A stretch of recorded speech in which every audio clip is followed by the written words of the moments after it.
Bonjour à tous, on se retrouve aujourd'hui pour réaliser le gâteau parfait au chocolat.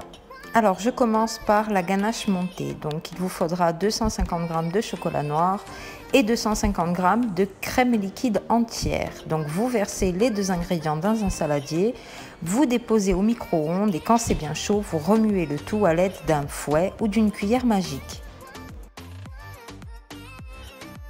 Recouvrez le saladier d'un film alimentaire, puis laissez reposer minimum 5 heures au réfrigérateur.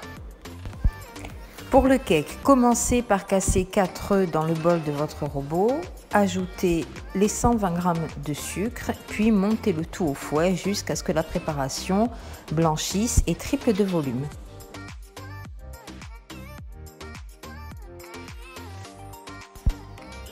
Ajoutez la levure chimique, le lait, puis mélangez doucement le tout. Ajoutez l'huile, puis les 30 g de cacao en poudre, les 280 g de farine et la cuillère à soupe de café soluble. Quand la pâte est homogène, versez-la dans un moule à gâteau. Alors j'ai utilisé un moule de 20 cm de diamètre. Enfournez pendant 40 minutes dans un four préchauffé à 180 degrés.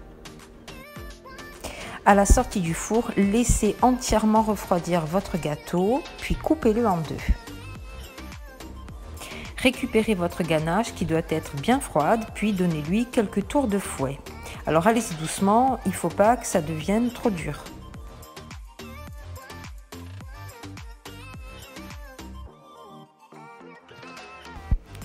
Déposez votre gâteau sur une grille, le bas de votre gâteau, puis imbibez légèrement avec un petit peu d'eau. Recouvrez avec un petit peu de ganache, puis prenez le chapeau de votre gâteau, puis côté bombé, collez-le sur le bas de votre gâteau. Masquez tout le pourtour avec votre ganache, puis lissez le tout avec une petite spatule.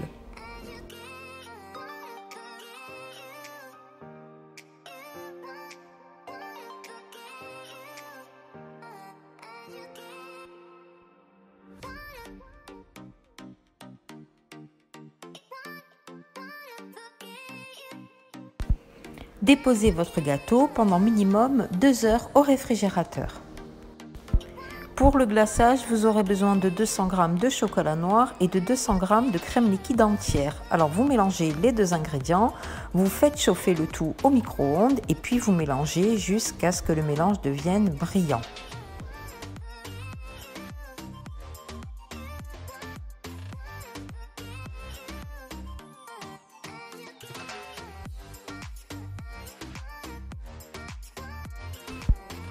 Quand mon gâteau est bien froid, je verse mon glaçage dessus en faisant des petits cercles pour qu'il y en ait bien partout, pour que le chocolat tombe bien tout le long des bords du gâteau. Alors je m'aide avec la spatule un petit peu. Je secoue légèrement la grille, puis je dépose des copeaux de chocolat sur le pourtour du gâteau, mais vous pouvez très bien utiliser ce que vous voulez pour décorer votre gâteau. Voilà, ensuite vous le laissez au réfrigérateur pendant bien 1 heure. Puis une fois qu'il est bien froid, vous le déplacez à l'aide de 2 spatules sur votre plat de service. Et voilà, notre gâteau est terminé.